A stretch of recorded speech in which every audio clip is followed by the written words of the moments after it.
Ang recipe natin ngayon ay potato fritters. Ang tawag sa Tagalog ay okoy, pero ang gamit natin ay patatas. Ang lasa nito ay parang fried chicken. Gagamit lang tayo ng isang malaking patatas.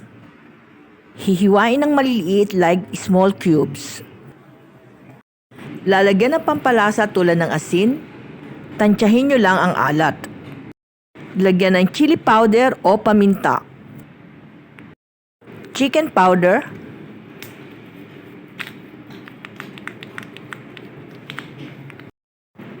Isang itlog.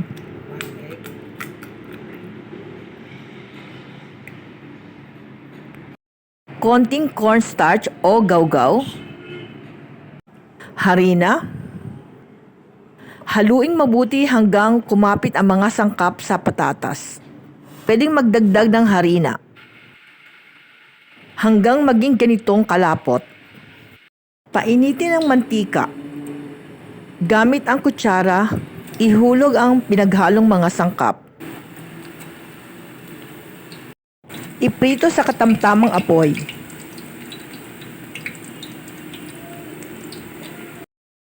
Lutuin hanggang sa maging golden brown.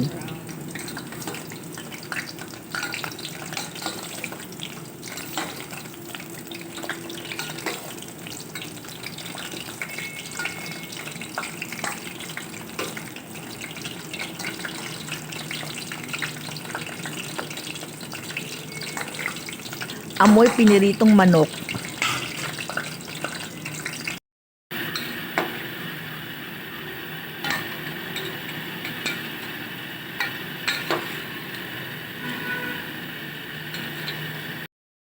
Luto na!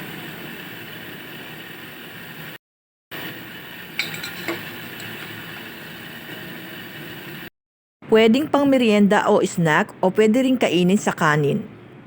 Kasama ang iyong paboritong sausawan. Amoy fried chicken habang piniprito ko ito. At ang lasa ay parang piniritong manok. Subukan nyo na, try it. Bon appetit!